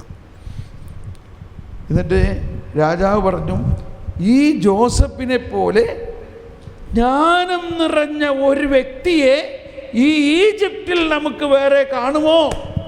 കണ്ടോ എന്താ പറഞ്ഞത്? ഈ ജോസഫിനെ പോലെ ജ്ഞാനമുള്ള മറ്റൊരു വ്യക്തി ഇവിടെയില്ല. അതുകൊണ്ട് ഇവനെ ഞാൻ എൻ്റെ മുദ്രമോതിരം അണിയിച്ച് ഈ രാജ്യത്തെ സ്ഥാനാധിപതിയാക്കുന്നു, പ്രൈം മിനിസ്റ്ററാക്കുന്നു. ജ്ഞാനത്തിൻ്റെ ഒരു വശമാണിത്. ഇനി സംഭവങ്ങളെല്ലാം ഉരുത്തിരിഞ്ഞ് ആ ധനിക സമൃദ്ധിയുടെ കാലഘട്ടം വന്നു. ജ്ഞാനത്തിൻ്റെ വകുപ്പ് അനുസരിച്ച് ജോസഫ് പ്ലാൻ ചെയ്തതനുസരിച്ച് അറപ്പുളകളെല്ലാം ധാന്യം കൊണ്ട് നിറഞ്ഞു. ഒന്ന് കൈവീശി കാണിച്ച്. അത് കഴിഞ്ഞപ്പോൾ ക്ഷാമകാലഘട്ടം വന്നപ്പോൾ ധൈര്യമാണ്. ഇവിടെ ഇഷ്ടം പോലെ സ്റ്റോക്ക് ഉണ്ടില്ലേ, അതിൽ നിന്ന് ജോസഫ് എല്ലാവർക്കും കൊടുക്കാൻ തുടങ്ങി. അങ്ങനെ ഇരിക്കേ ഇതാ വരുന്നു. ആരാണാ വരുന്നേ? തൻ്റെ സഹോദരന്മാർ ഭക്ഷിക്കാനൊന്നുമില്ലാതെ വിശന്ന് വലഞ്ഞ് മുരടിച്ച് ഇതാ യാചനാപാത്രവുമായിട്ട് വന്നിരിക്കുമ്പോൾ നമുക്കറിയാം സംഭവങ്ങളെല്ലാം. അതിൻ്റെ അവസാനത്തിൽ ഒന്ന് കൈവീശി കാണിക്ക്. Praise the Lord. അതിൻ്റെ അവസാനത്തിൽ ജോസഫ് അവരോട് പറയുകയാണ്. എന്തു പറഞ്ഞു? ഞാൻ നിങ്ങൾ ഈജിപ്തുകാർക്ക് വിറ്റ നിങ്ങളുടെ സഹോദരൻ ജോസഫാണ്. പേടിച്ചോ ഇല്ലയോ? സാധാരണ നിയമം അനുസരിച്ച്, അവരുടെ തത്വം അനുസരിച്ച് ഇപ്പം അവരെല്ലാവരെയും കൊല്ലാനുള്ള എല്ലാ സാധ്യതയുണ്ട്.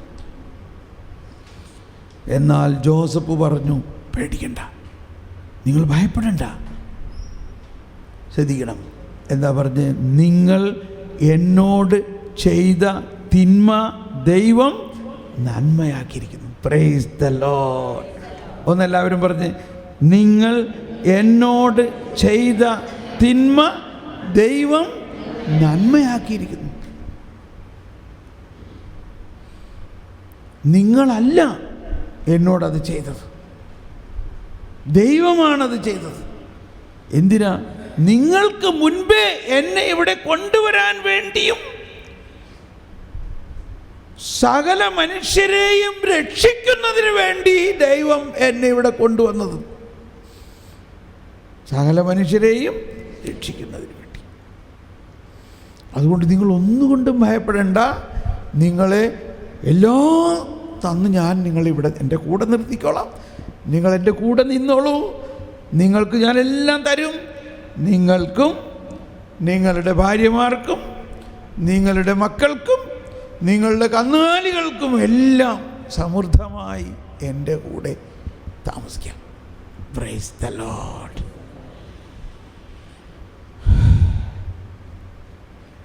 നിങ്ങളുടെ വിശ്വാസത്തിൻ്റെ അടിസ്ഥാനം മാനുഷിക വിജ്ഞാനമാകാതെ ദൈവശക്തിയാകാനാണ്. ഇതിൻ്റെ ഒരു ഉദാഹരണമാണ്. അപ്പോൾ പ്രത്യേകിച്ച് മനസ്സിലാക്കേണ്ടത്, തിന്മയ്ക്ക് വലിയ ശക്തി ഇല്ല എന്ന് മനസ്സിലാക്കണം. തിന്മയ്ക്കാണോ ശക്തി, നന്മയ്ക്കാണോ ശക്തി? അതുകൊണ്ടാണ് തിന്മയെ നന്മ കൊണ്ട് ജയിക്കാം എന്ന് പറയുന്നത്. തിന്മയെ എന്തുകൊണ്ട് ജയിക്കാം? നന്മ കൊണ്ട് ജയിക്കാം. ഒന്ന് സ്തുതിച്ച് പ്രാർത്ഥിച്ചേ. അപ്പോൾ പിശാചിനെയും പിശാചിൻ്റെ പ്രവർത്തനത്തെയും യേശു ക്രിസ്തു പരാജയപ്പെടുത്തി കഴിഞ്ഞിരിക്കുന്നു. ഇപ്പോൾ ഇന്നത്തെ ഗോസ്പൽ കാലഘട്ടത്തിൽ വിവരിച്ചതിന് ആ വിവരണത്തെ മനസ്സിലാക്കേണ്ടത്, യേശു പിശാചിനെ ബഹിഷ്കരിച്ച ആ സുവിശേഷ ഭാഗത്തെ മനസ്സിലാക്കേണ്ടത്, യേശു ചെയ്യാനിരിക്കുന്ന കുരിശിലൂടെയുള്ള ബലിയുടെ അവസ്ഥയാണത്. കുരിശിലൂടെ യേശു ബലിയർപ്പിച്ച് കഴിയുമ്പോൾ പിശാച് പൂർണ്ണമായി പരാജയപ്പെട്ട് കഴിഞ്ഞിരിക്കും. അതിൻ്റെ ഒരു മുൻ ആസ്വാദനമായിരുന്നു ഈ ബൈബിൾ കാലഘട്ടത്തിൽ ഉള്ള പിശാചിൻ്റെ ബഹിഷ്കരണം. അതിന് മറ്റൊരു ഉദാഹരണം, യോഹന്നാൻ്റെ സുവിശേഷത്തിൽ ഒറ്റ അധ്യായത്തിലും പിശാചിനെ ബഹിഷ്കരിക്കുന്നതില്ല. പിശാചിനെ ബഹിഷ്കരിക്കുന്നതില്ല. ഇനി ചിന്തിച്ചു നോക്ക്. യോഹന്നാൻ്റെ സുവിശേഷം 1-ാം അധ്യായത്തിലുണ്ടോ? 2-ാം അധ്യായം കാനായിലെ കല്യാണം, 3-ാം അധ്യായം നിക്കോദേസ്, 4-ാം അധ്യായം സമരിയക്കാരി, 5-ാം അധ്യായം ബെത്സേദാക്കുളം, 6-ാം അധ്യായം ജീവൻ്റെ അപ്പം, 7-ാം അധ്യായം ജീവൻ്റെ ജലം, 8-ാം അധ്യായം പാപിനിയെ, 9-ാം അധ്യായം കണ്ണുപൊട്ടന്, 10-ാം അധ്യായം നല്ല ഇടയൻ, 11-ാം അധ്യായം ലാസറിന് ഉയർപ്പ്, 12-ാം അധ്യായം 13 കാലുകൾ. എവിടെയെങ്കിലും പിശാചിനെ ബഹിഷ്കരിക്കുന്നുണ്ടോ? ഇല്ല. എന്നാ ഉണ്ട്. എങ്ങനെയാ പിശാചിനെ ബഹിഷ്കരിക്കണേ? യോഹന്നാൻ ബഹിഷ്കരിക്കണേ എങ്ങനെയാ? അതാണ് ഈ ഡിവൈനിൽ ഞാൻ ധ്യാനിപ്പിക്കുമ്പോൾ വലിയ ജനക്കൂട്ടമുണ്ടായ ഒരു ധ്യാനമുണ്ടായിരുന്നു. അപ്പോൾ അതിൻ്റെ ഇടയ്ക്ക് ഒരു പെണ്ണ് ബഹളം ഉണ്ടാക്കി കസേരയൊക്കെ എടുത്ത് വലിച്ചെറിഞ്ഞ് ഉടനെ വോളണ്ടിയേഴ്സ് അതിനെ പിടിച്ചു. അപ്പോൾ ലേഡീസിനെ അങ്ങനെ കൺട്രോൾ ചെയ്യണമെങ്കിൽ ആണുങ്ങളല്ല, സിസ്റ്റർമാർ വന്നു. ഈ ഒരു സിസ്റ്റർ വന്നിട്ട് ഈ പെണ്ണ് പിശാച് ബാധിച്ചെന്ന മാതിരിയാണ്, കസേരയൊക്കെ എടുത്ത് വലിച്ചെറിയുമ്പോൾ ബഹളമൊക്കെ ഉണ്ടാക്കുമ്പോൾ അങ്ങനെയല്ലേ. ഈ പെണ്ണിനെ വന്ന് പിടിച്ച വഴി ആ സിസ്റ്ററിൻ്റെ കൈ കടിച്ച് ഒരു കഷ്ണം ഇറച്ചി അത് കടിച്ചു. കൈ കടിച്ചിട്ടൊരു കഷ്ണം പോയി. അപ്പോൾ നല്ല പിശാചാണില്ലേ. ഇത് കഴിഞ്ഞിട്ട് ഉച്ചയ്ക്ക് ഭക്ഷണത്തിൻ്റെ സമയമാകാറായപ്പോഴേക്കും വോളണ്ടിയേഴ്സ് ഈ സിസ്റ്ററിനെയും കൊണ്ട് സ്റ്റേജിൻ്റെ അടുത്ത് വന്നേക്കാണ്. അത്ര ഒരു ഭയങ്കര കേസുണ്ട്, ഒരു പിശാച് ബാധിച്ചൊരു കേസുണ്ട്. അത് വന്നിട്ട് ഈ സിസ്റ്ററിൻ്റെ കടിച്ചത് ഇവിടെ ഇത്രയും ഭാഗത്ത് ഇറച്ചില്ല, തൊലി എടുത്തേക്കണം. അതുകൊണ്ട് ബ്രദർ ഊണ് കഴിക്കാൻ പോണേക്ക് മുമ്പ് ഇതിനൊരു പ്രശ്നം പരിഹരിക്കണം. ഇതാണ് ധ്യാനഗുരുവിൻ്റെ പ്രധാന പോയിന്റ്. ധ്യാനപ്രസംഗമൊക്കെ കാര്യം ശരിയാണ്. ഇങ്ങനെ ചില കേസുകളുണ്ടെങ്കിൽ അതിനെ എങ്ങനെ നമ്മൾ കൺട്രോൾ ചെയ്യുന്നിരിക്കും. ഒരു സ്ഥലത്ത് ഒരു കൺവെൻഷൻ സമയത്ത് പെട്ടെന്ന് കഥ മാറുകയാണ്. ഒരാൾ ഇതേമാതിരി കസേര വലിച്ചൊരു വാളുണ്ടാക്കി ആ പെണ്ണിനെ പിടിച്ചുകൊണ്ട് വന്നപ്പോൾ കൺവെൻഷൻ്റെ കോർഡിനേറ്റർ കൺവീനർ പറഞ്ഞു, ഞാൻ ഒഴിപ്പിക്കാം, കുരിശ് കണ്ടാൽ പിശാച് പോകും. എന്നിട്ടൊരു കുരിശ് എടുത്തുകൊണ്ട് വന്നു, കുരിശ് കാണിച്ചു. അപ്പോൾ പിശാച് അലറി. അപ്പോൾ അവളുടെ മുടിക്ക് കത്തി പിടിച്ചോണ്ട് പോടാ പിശാചെന്ന് പറഞ്ഞു. അപ്പോൾ കുറേയും കൂടി അലറി. അങ്ങനെ കുറേയും കൂടി അലറിയപ്പോൾ ഈ കുരിശെടുത്ത് ആ പെണ്ണിൻ്റെ വായലങ്ങ് കുത്തിക്കയറ്റി. വായൊക്കെ പൊട്ടി ആകെ ഇതായി. ഇപ്പം പിശാച് ആരില്ല കയറിയപ്പോൾ.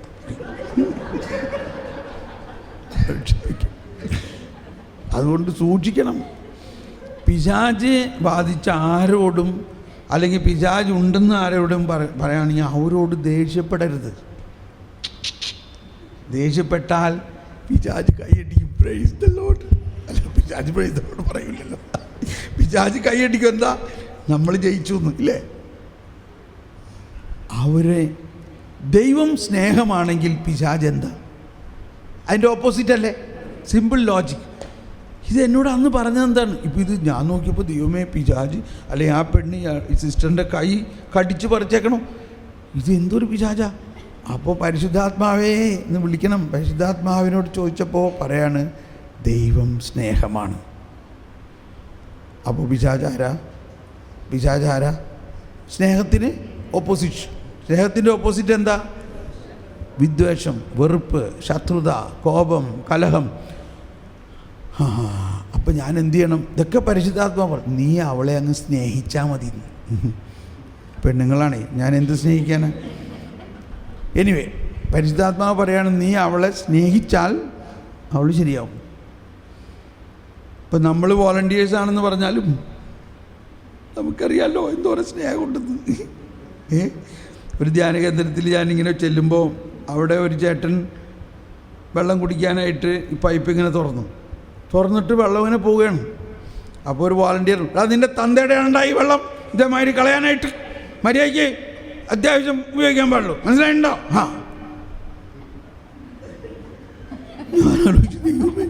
ഇതെവിടെ? ഇത് ധ്യാന കേന്ദ്രത്തിലെ വോളണ്ടിയറാണ് ഈ പറയുന്നത്. പ്രേക്ഷിതൻ പുറത്താരും പറയണ്ട, നമുക്കറിയാം.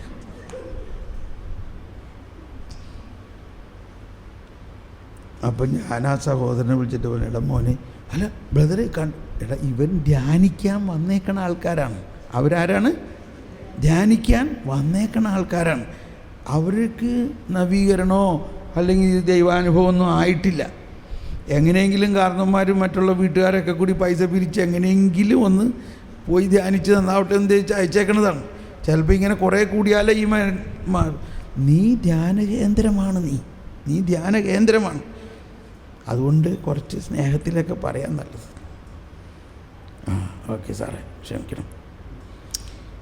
എന്നോട് കർത്താവ് പറയാണ് ഇവളെ സ്നേഹിക്കാൻ. അപ്പോൾ ഞാൻ ഈ സിസ്റ്ററിൻ്റെ കൈ നോക്കിയിട്ട് പറഞ്ഞു, സിസ്റ്ററെ നമുക്കിത് ഈശോന് സമർപ്പിക്കാം. സ്നേഹിതർക്ക് വേണ്ടി ജീവൻ ബലിയർപ്പിക്കുന്നതിനേക്കാൾ വലിയ സ്നേഹമില്ല. അതിൻ്റെ ഒരു ചെറിയ നുറുങ്ങ് സിസ്റ്ററിനെ അനുഭവിക്കാൻ തന്നേ ഉള്ളൂ. അപ്പോൾ സിസ്റ്ററിന് ആകെ ഒരു അഭിമാനമായിട്ടോ, ഇത്രയും നേരവും ആകെ ദുഃഖിച്ച് വിഷമിച്ചിരുന്ന സിസ്റ്ററിന് ഈശോൻ്റെ ആ മുറിവിനോടൊപ്പം ചേർക്കാൻ കിട്ടിയല്ലോ. വോളണ്ടിയേഴ്സ് എല്ലാവരും കൂടി വന്നു. അവളെ ഒരു മുറിയിലിട്ട് പൂട്ടിയിട്ടിരിക്കുകയാണ്. മുറിക്ക് ഇങ്ങനത്തെ ഗ്രില്ലൊക്കെ ഉണ്ട്. ഞാൻ അതിൻ്റെ മുമ്പിൽ ചെന്നിട്ട് പറഞ്ഞു, സഹോദരി നിന്നെ ഞാൻ സ്നേഹിക്കുന്നു. കേട്ട വഴി തന്നെ അതിനൊരു ഷോക്കടിച്ച മാതിരിയായി. അപ്പോൾ ഈ സിസ്റ്ററും പറഞ്ഞു, ഞങ്ങളെല്ലാവരും സ്നേഹിക്കണം, നീ വിഷമിക്കൊന്നും വേണ്ട. ഈ വോളണ്ടിയേഴ്സിന് ആകെ സംശയമായി. ഇപ്പം എന്താ ചെയ്യണേ? വോളണ്ടിയേഴ്സിൻ്റെ മുഖം മാറി, അവരും സ്നേഹമായി അവരോട്. അപ്പോൾ എല്ലാവരും അത് വിഷമിക്കൊന്നും വേണ്ട, അത് കർത്താവ് നിന്നെ സ്നേഹിക്കുന്നുണ്ട്, നിന്നെ അതിനല്ലേ ഇവിടെ കൊണ്ടുവന്നത്. ഒന്നും കൂടി ഞാൻ പറയും, നീ ഒന്നുകൊണ്ട് വിഷമിക്കണ്ട, ഈശോ നിന്നെ സ്നേഹിക്കണോണ്ടല്ലേ മോളെ ഈശോ ഇവിടെ നിന്നെ കൊണ്ടുവന്ന്. ഇവളാകെ കൺഫ്യൂഷനായി, ഇത് നേരത്തെ കണ്ട ആൾക്കാർ തന്നെയാണോ? കുറച്ച് സമയം പറഞ്ഞു, നമുക്കൊന്ന് പ്രാർത്ഥിക്കാം. പരിശുദ്ധാത്മാവേ, ഞങ്ങൾ ദൈവസ്നേഹം കൊണ്ട് നിറയ്ക്കണേ. പ്രകാശം തരണേ, സ്നേഹം തരണേ എന്നൊക്കെ പ്രാർത്ഥിച്ചു കഴിഞ്ഞപ്പോൾ ഈ പെണ്ണ് അവിടെ സാഷ്ടാംഗം വീണ് ക്ഷമ ചോദിച്ച് പ്രാർത്ഥിച്ച് കരഞ്ഞ് പിന്നെ വാതിൽ തുറന്നപ്പോൾ ആൾ നോർമൽ, ഒരു കുഴപ്പമില്ല. ഇപ്പോൾ ഡെലിവറൻസ് നടന്നോ? ഡെലിവറൻസ് നടന്നോ ഇല്ലയോ? നടന്നു. എങ്ങനെ നടന്നു? ഇതാണ് യോഹന്നാൻ്റെ പരിപാടി. യോഹന്നാൻ പറയണത് എന്താ? യോഹന്നാനെ കുറിച്ച് എല്ലാവരും ഈ വയസ്സായ കാലത്ത് യോഹന്നാനോട് കർത്താവ് ഈശോ മിശിഹായെക്കുറിച്ച് പറഞ്ഞ ആകെ ഒന്നേ പറയാനുള്ളൂ, ദൈവം സ്നേഹമാണ്. ഇല്ലേ? കുപ്പർട്ടീനോ ലൂക്ക 15 പറഞ്ഞ പോലെ എന്ത് ചോദിച്ചാലും യോഹന്നാനോ ഒന്ന് പറയാനുള്ളൂ, ഒരു സ്നേഹമാണ്, സ്നേഹം മാത്രമാണ്. ദൈവം ആരാണ്? സ്നേഹം. അപ്പോൾ ഈ സ്നേഹത്തിൻ്റെ പ്രവർത്തനം മനസ്സിലാക്കണം. സ്നേഹത്തിൻ്റെ പ്രവർത്തനം എന്താണ്? സ്നേഹം വെറുപ്പ് വിദ്വേഷത്തെ അകറ്റുന്നു. ഓക്കെ, അപ്പോൾ എന്തിനാ നമ്മളിതൊക്കെ പറഞ്ഞത്? നിങ്ങളുടെ വിശ്വാസത്തിൻ്റെ അടിസ്ഥാനം ദൈവശക്തിയായിരിക്കണം. അപ്പോൾ പിശാചിന് ശക്തിയുണ്ട്, എന്നാൽ ആ പിശാചിൻ്റെ ശക്തിയേക്കാൾ കോടാനുകോടി വലിയ ശക്തിയാണ് ദൈവത്തിൻ്റെ ശക്തി. എന്നിരുന്നാലും പിശാചിനെ ദൈവം അനുവദിക്കുന്നുണ്ട് ഇതൊക്കെ ചെയ്യാൻ. അപ്പോൾ നമ്മൾ വിശ്വസിക്കണം, ഇതൊക്കെ ചെയ്താലൊന്നും കർത്താവല്ലേ നമ്മുടെ കൂടെ ഉള്ളത്. അതാണ് വീണ്ടും യോഹന്നാൻ പറയുന്നത്, നിൻ്റെ ഉള്ളിലുള്ളവൻ ലോകത്തിലുള്ളവനേക്കാൾ ശക്തനാണ്. അപ്പോൾ ഇത് നമ്മൾ ടോപ്പിക്ക് ജ്ഞാനത്തെക്കുറിച്ചാണ് കേട്ടോ ഞാൻ പറയുന്ന ടോപ്പിക്ക്. അപ്പോൾ ജ്ഞാനത്തെക്കുറിച്ച് പ്രാർത്ഥിച്ചപ്പോഴാണ് എനിക്കിങ്ങനെ ഒരു ജ്ഞാനം കിട്ടിയത്. വിശ്വാസത്തിൻ്റെ ഉള്ളടക്കത്തിൽ ദൈവത്തിൻ്റെ ശക്തിയും പിശാചിൻ്റെ ശക്തിയും തമ്മിലുള്ള വ്യത്യാസം അറിയാം. ഒരുപാട് കഥകളുണ്ട് എനിക്കിതിനെക്കുറിച്ച് പറയാൻ, ഇനി പറഞ്ഞ സമയം നീണ്ടുപോകും. എന്നിരുന്നാലും ഈ സംരക്ഷണ പ്രാർത്ഥന പിന്നെ ഞാൻ ചെയ്തിട്ടില്ല. ഇത് ഇപ്പോൾ പല ഓരോ ശുശ്രൂഷകരും നമ്മൾ ആരെയും കുറ്റം പറയല്ല, മനസ്സിലാക്കണുണ്ടോ? ശുശ്രൂഷകളിൽ വൈവിധ്യമുണ്ടെങ്കിലും ആത്മാവുന്ന. ഞാൻ എൻ്റെ കാര്യം പറയാം. എനിക്ക് പിശാചിനെ ഒട്ടും ഭയമില്ല. വലിയ പിശാചുക്കളെ എൻ്റെ അടുത്ത് കൊണ്ടുവരും. ഞാൻ പറയും, പിശാചിനെ കർത്താവ് ചോദിക്കുക അന്നേ കീഴടക്കി കഴിഞ്ഞ തോറ്റ പാർട്ടിയാണ്, തോറ്റ രാജ്യമാണ്. എങ്കിലും ആ പട്ടാളക്കാർ ഇവിടെയൊക്കെ ഇങ്ങനെ കറങ്ങിയടിച്ച് നടക്കുന്നുണ്ട്. അതിനകത്ത് ഒരാളെ ആയിട്ടുള്ളൂ. പക്ഷെ അവന് ഇച്ചിരിച്ച എന്തെങ്കിലും ശക്തി ഉണ്ടാവും. നമ്മൾ വിശ്വസിക്കുക കർത്താവ് വിജയിച്ചു കഴിഞ്ഞിരിക്കുന്നു, കർത്താവ് രാജാവാണ്, വിജയം കഴിഞ്ഞിരിക്കുന്നു എന്ന് വിശ്വസിച്ച് ആ അശുദ്ധാത്മാവിൻ്റെ പ്രവർത്തനത്തിൻ്റെ എന്തെങ്കിലും ഉണ്ടെങ്കിൽ പരിശുദ്ധാത്മാവിനോട് ചോദിക്കണം, ഞാൻ എന്താ ചെയ്യണ്ടേ? ഒരിക്കൽ ബോംബെയിൽ വെച്ച് ഞാൻ ഞായറാഴ്ച കുർബാനയ്ക്ക് ഇരിക്കുന്ന സമയത്ത്, കുർബാന കണ്ടുകൊണ്ടിരിക്കുന്ന നേരത്ത് ഉടനെ എനിക്ക് ദർശനത്തിൽ ഒരു പൈശാചിക ശക്തിയുടെ ഒരു മൂവ്മെൻറ്റ് മനസ്സിലായി. അപ്പോൾ ഞാൻ ചോദിച്ചു, എന്താണിത്? ആരാണ്? എവിടെയാണ്? എങ്ങനെയാണ്? അപ്പോൾ ഒരാളെൻ്റെ അടുത്ത് വന്നിരുന്നു. അപ്പോൾ അത് ഇയാളിലാണത്. അയാളെ കണ്ട ടിപ്പ് ടോപ്പ് നല്ല മിടുക്കനാണ്. എങ്ങനെ ഇയാളിൽ അതുപോലെ ഒരു പിശാചുണ്ടെന്ന് എനിക്ക് മനസ്സിലാകണം.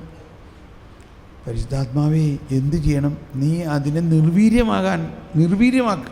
ആദ്യം നമുക്ക് എന്ത് ചെയ്യാം? അതിനെ നിർവീര്യമാക്കാം. നിർവീര്യമാക്കണ ആരാ? പരിശുദ്ധാത്മാവാണ്. നമ്മളെ കൊണ്ട് പ്രാർത്ഥിപ്പിക്കാൻ ഇതൊക്കെ ഉപയോഗിക്കുന്നു. ഈശോ പറഞ്ഞില്ല, നീ എൻ്റെ അടുത്ത് ഇരുന്നില്ലെങ്കിൽ ഈശോനെ പ്രാർത്ഥിച്ചൂടെ? പക്ഷേ ഈശോന് നമ്മളോടുള്ള അത്രയ്ക്ക് സ്നേഹമാണ്. നീ എൻ്റെ അടുത്ത് ഞാൻ പ്രാർത്ഥിക്കാം. ആ പ്രാർത്ഥിച്ച് കിട്ടുന്ന കൃപ നിന്നിലയിലൂടെ വേണം എനിക്ക് ഒഴുക്കാൻ. എന്നമാതിരി ഇയാളെ എന്തിനാണ് എൻ്റെ അടുത്ത് കൊണ്ടുവന്ന് ഇരുത്തിയേക്കണത്? ഇവനിലുള്ള ആ അശുദ്ധാരൂപിയെ ഒഴിവാക്കാനാണ്. ആരാ അപ്പോൾ അവിടെ കൊണ്ടുവന്നേക്കണത്? പരിശുദ്ധാത്മാവാണ്. പരിശുദ്ധാത്മാവിനോട് ഞാൻ ചോദിച്ചു, എന്താണ് അവൻ്റെ അവസ്ഥ, എന്താ ചെയ്യണം? അവൻ എനിക്കിങ്ങനെ ദർശനത്തിൽ കാണിച്ചു തന്നു. അവൻ്റെ ട്രൗസറിൻ്റെ അകത്ത് ഈ അരയിൽ ഒരു ചരടുമ്മ ഒരു താബീസ് എന്ന് പറഞ്ഞാൽ ഏലസ് കെട്ടിയേക്കണം, ഒരു കോപ്പർ പ്ലേറ്റ് കെട്ടി വെച്ചേക്കണം. ഈ കണ്ടു കഴിഞ്ഞാൽ ഇത്രയും മാന്യനും ടിപ്പ് ടോപ്പ് ഡ്രസ്സ് ഇട്ടേക്കുന്ന ആളുടെ അകത്ത് ഇങ്ങനെ ഒരു ഇതുണ്ടെന്ന് ഒരു മനുഷ്യനും പറയാൻ പറ്റില്ല. ഞാൻ പറഞ്ഞു, ഞാൻ എങ്ങനെ ഇപ്പോൾ അയാളുടെ ഇത് പറയും? എന്ത് ചെയ്യണം? നീ ഒന്നും ചെയ്യണ്ട, നീ വിഷമിക്കണ്ട, നീ അവിടെ ഇരുന്നാൽ മതി, എല്ലാം ചെയ്തോളൂ. എല്ലാവരും പോയിട്ട് ഇയാൾ പോയിട്ടില്ല. Price the Lord. അപ്പോൾ ഞാൻ പറഞ്ഞു, ഞാൻ അങ്ങോട്ടേക്ക് പറയില്ല, ഇയാൾ ഇങ്ങോട്ടേക്ക് എന്തെങ്കിലും ഒന്ന് പറഞ്ഞ് തുടങ്ങുകയാണെങ്കിൽ ഞാനത് വിശ്വസിക്കുക. നമ്മുടെ വിശ്വാസക്കുറവാണ് അപ്പോഴേ. അപ്പോൾ ഞാനിങ്ങനെ അല്പം ഇടക്കിട്ടിട്ട് നോക്കണുണ്ട്. അപ്പോൾ ഇയാൾ എന്നോട് സംസാരിക്കാൻ ആഗ്രഹിക്കുകയാണ്. ഞാൻ കണ്ണടിച്ചിരിക്കണോണ്ട് ഡിസ്റ്റർബ് ചെയ്യേണ്ടെന്ന് വിചാരിക്കുക. എന്നിട്ട് ഞാൻ പതുക്കനെ കണ്ണ് തുറന്ന് ഇങ്ങനെ ഇരുന്നപ്പോൾ ഇയാളോടനെ തോമസ് പോൾ ബ്രദറാണോ? അതെ. എൻ്റെ ബ്രദറെ, എനിക്ക് മരിക്കണമെന്നാണ് ആഗ്രഹം, എനിക്ക് ജീവിക്കണ്ട. ഞാൻ പറഞ്ഞു പ്രൈസ് ദ ലോർഡ്. അതെന്താ അങ്ങനെ പറയണേ? അതെ, നിനക്ക് മരിക്കണമെന്ന് ആഗ്രഹം തരണത് ദൈവാരൂപിയല്ലല്ലോ, ഇല്ലേ? നിൻ്റെ അരയ്ക്ക് ഒരു ചരടുമ്മ ഒരു കോപ്പർ പ്ലേറ്റ് കിട്ടിയിട്ട് ഇതെങ്ങനെ അറിയാം സാറിന്? അയ്യോ, ഇതാരും അറിയരുത്, തേച്ച് 5000 രൂപ ഞാൻ കൊടുത്ത് മേടിച്ച് കെട്ടിയേക്കണതാ, ആരും അറിയരുത്, അറിഞ്ഞാൽ നീ ചാവൂന്ന് അയാൾ എന്നോട് പറഞ്ഞിട്ടുണ്ട്. കണ്ടോ? Price the Lord. അപ്പോൾ ഇതാരാ എന്നെ കാണിച്ചു തന്നത്? നീ ആരോടും പറഞ്ഞിട്ടില്ലല്ലോ. ആരാ എന്നെ കാണിച്ചു തന്നത്? പരിശുദ്ധാത്മാവാണ്. എന്തുകൊണ്ടാണ്? നിന്നെ അത്രയ്ക്ക് ദൈവം സ്നേഹിക്കുന്നുണ്ട്.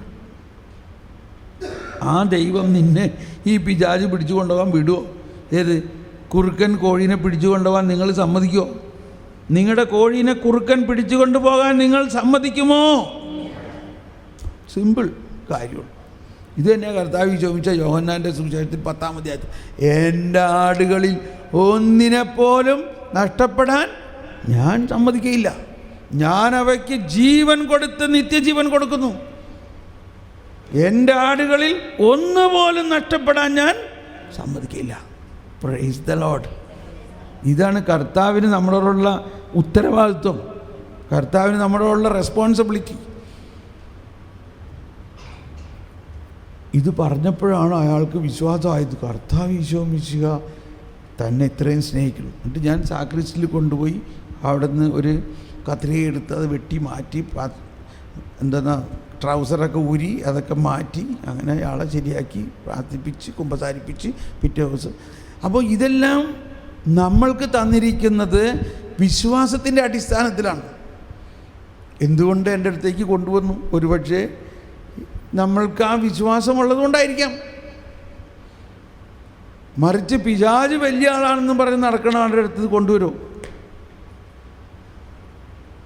നമ്മൾ ഉടനെ അവരെ വഴക്ക് പറഞ്ഞ് കണ്ണു പൊട്ടിച്ച് അവരെ തെറി പറഞ്ഞ് വിട്ടു കഴിഞ്ഞാൽ ആ പ്രശ്നമാവില്ലേ? അതാണ്.